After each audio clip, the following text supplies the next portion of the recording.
মহাদেবের গভীর শিক্ষা। জীবনে কখনো অহংকার করো না, কারণ সময় সব কিছু বদলে দিতে পারে।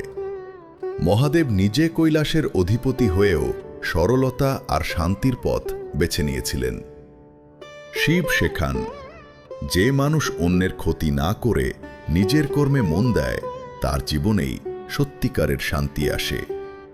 রাগ তোমাকে দুর্বল করে, ক্ষমা তোমাকে শক্তিশালী করে।